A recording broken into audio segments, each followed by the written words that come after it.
What's up? What's up? What's up? It's your boy Chris from Drop Balls. I'm back again with another video for you all. So while you're here, go ahead and hit that subscribe button for your boy. Go ahead and ring that bell one time for your boy, so that way when I drop a video, you all get the notifications. And if you like listening to podcasts, go check out your boy Drop Balls Podcast on every major podcast platform out there: Spotify, Apple Podcasts, Google Podcasts, Amazon Music, Amazon Audible. I drop an episode every Tuesday.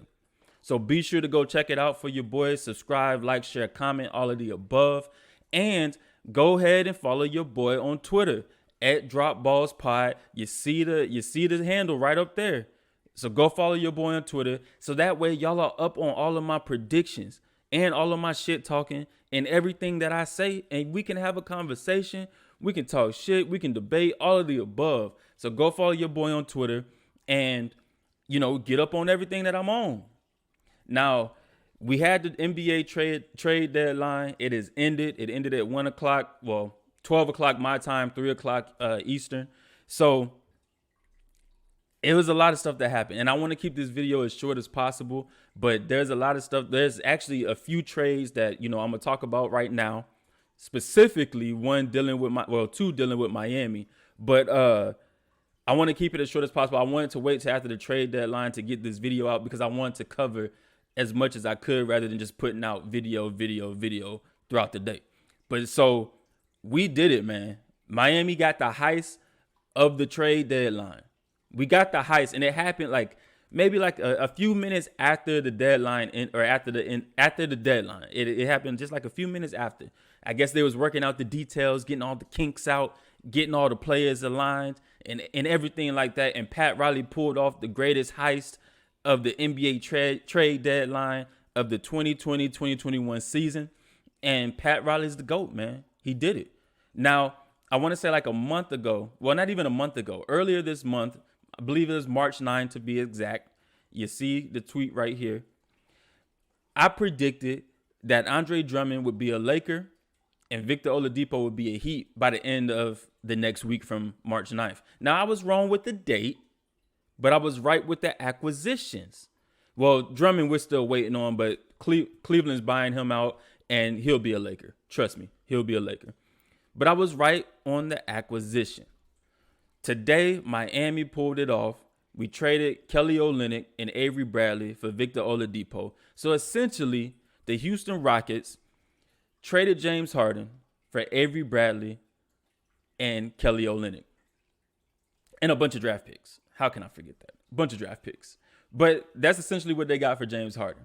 Now, it does allow them to have some type of cap flexibility going into the offseason and all of that because Kelly Olynyk and Avery Bradley, their contracts aren't that big. But we get Victor Oladipo. That adds another guard to our stable. Now we just need a 4. We need a 4 spot. Now, we did go get I can't say dude's name, and I don't want to mess it up. So I'm going to have to pull it up. But, yeah. Bielitsa? Probably messed that up. And my bad, bro. But we did get him from the Kings. We sent over Chris Silva. And I forget the other guy we sent over. Or Mo Harkless. We sent both of them over there. And we got Bielitsa. But now we get Victor Oladipo, man. We make that trade. We get that boy Victor Oladipo. Like I said, I predicted that he was going to come to the Miami Heat.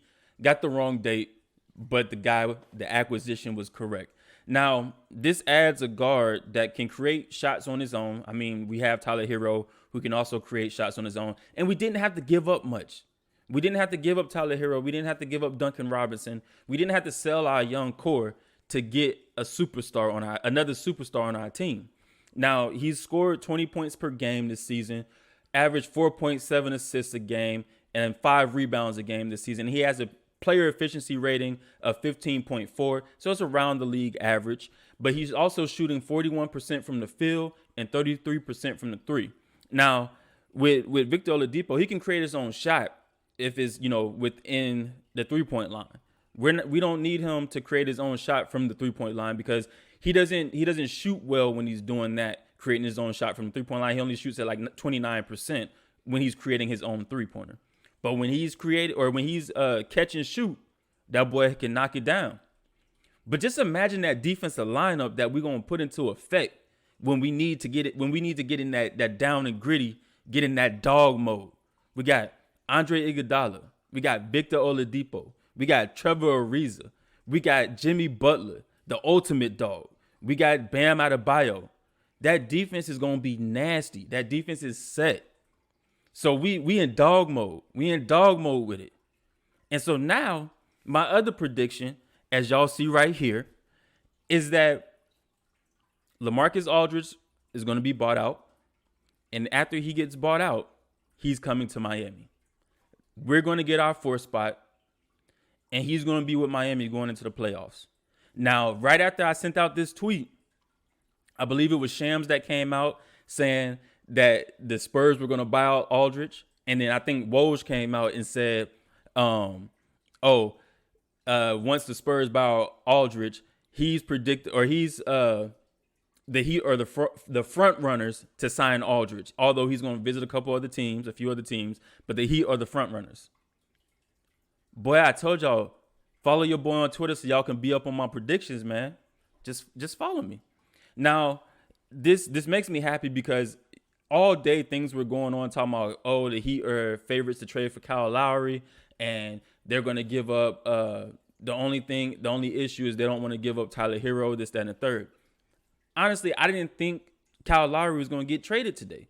If you see my Twitter, all the teams that were in the running to get Kyle Lowry and the stuff that they would have to give up to get him, my question is why? Does that make your team better? The Lakers having to give up Horton Tucker, and Schroeder, and who was the other one? Horton Tucker, Schroeder, and KCP. That makes your team worse. You get Lowry. What is he going to? He doesn't make your team better with LeBron James and AD out. Hell, I don't even know if he makes your team better with them in. So that didn't make sense to me. Then you had the 76ers. They talking about, you got to give us Maxey, Thibault, and some other stuff, and I believe some picks to get him. And then they wanted Tyler Hero from the Heat along with everybody that we wanted to send them. Like, you're asking for too much. I don't think they really wanted to trade him. He's 35, making $30 million this season, and he's not guaranteed anything after this season. Why would you trade for him? He does not make you better. Yes, he's a dog. He's 6 foot. He's a dog, and he plays good defense. He takes charges, all of this and all of that. But the teams that were after him, it didn't make sense for them to get him. Not for what they wanted. Not for what the Raptors wanted. And we can tell they're in rebuild mode. Now, another team that was in rebuild mode is the Orlando Magic. Everything was a fire sale today. It's like Pure One Imports. When they went out of business, everything must go. That's how the Orlando Magic went about it today. They traded away Aaron Gordon. They traded away Nikola Vucevic. And now Vucevic and Al-Farouq Aminu was sent to the Chicago Bulls for Wendell Carter. I believe 2 first-round picks. One is a protected 4th overall pick for this year. And then they also get Otto Porter Jr. So this was a great trade for the Chicago Bulls. And Zach LaVine and Vucevic, I think, is going to be nasty. A nasty duo. Now, Vucevic is probably having one of his best seasons of his career, with scoring 25 points a game.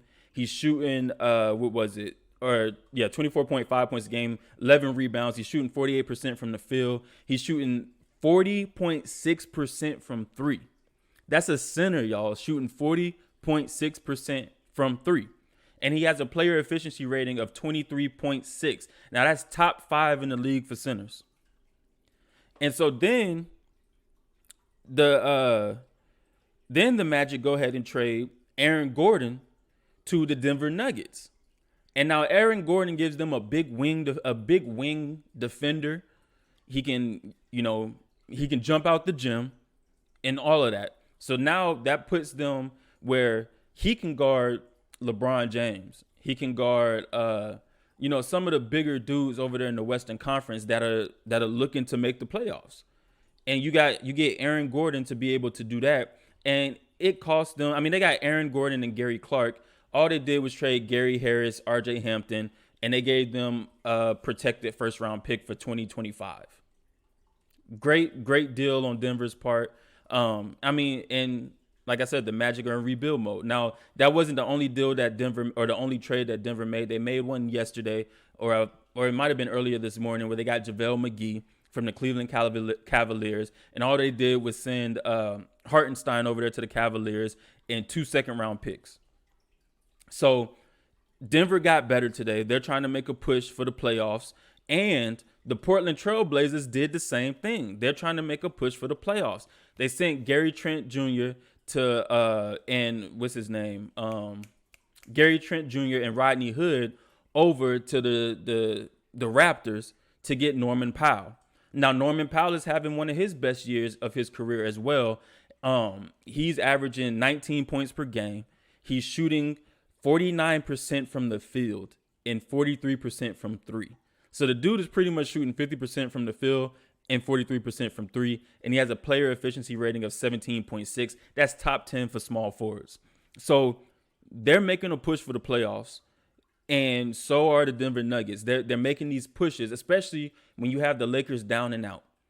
You know, the Lakers, they're out AD, they're out LeBron James. So it's like, what are they going to do at this point? So now you have Portland making a push. They got better on paper. They got better. You got Denver making a push. They got better on paper. So these trades were crazy. And in another trade that happened, but I just did not understand. I mean, I understand why the Clippers would do this, but I don't understand all they gave up to get this. So they traded Lou Will, Lemon Pepper Lou. He's going back to Atlanta, baby. And now he can get all the lemon pepper wings he wants from Magic City. He ain't got to go take a trip outside the bubble. None of that. He get all the lemon pepper wings he want at home. But they traded him for Rajon Rondo. Now, I get why you bring a guard like Rondo over who has playoff experience, championship experience, handle the ball, plays defense, distribute the ball, you know, all of that. I get why you get a guard like Rondo. But you gave up Lou Will. You gave up 2 second-round picks. And you gave Atlanta cash for Rajon Rondo. Make it make sense. Please make it make sense. I feel like they gave up a lot to get Rondo. If it was a player-for-player swap, cool. But you're sending a player 2 second-round picks and money? You got to make it make some sense for me, bruh. Because I ain't understanding. I'm not getting it. Not at all. But if that helps their team succeed and they don't feel they need those picks, more power to you. But you're going to need that cash somewhere down the line. You're going to need that cash. I guarantee that. But that's all I have for you all, man. I hope you all enjoyed. Let me know what you thought about how your team did before the trade deadline. Let me know if y'all got the players that y'all wanted on y'all team to make this playoff push or make this championship push. I know Miami did, and your boy happy. Your boy smiling ear to ear. We making that push. We making it. But go ahead and subscribe, like, share, comment, ring that bell. Subscribe to Drop Balls Podcast. Follow your boy on Twitter @DropBallsPod. And until next time, peace.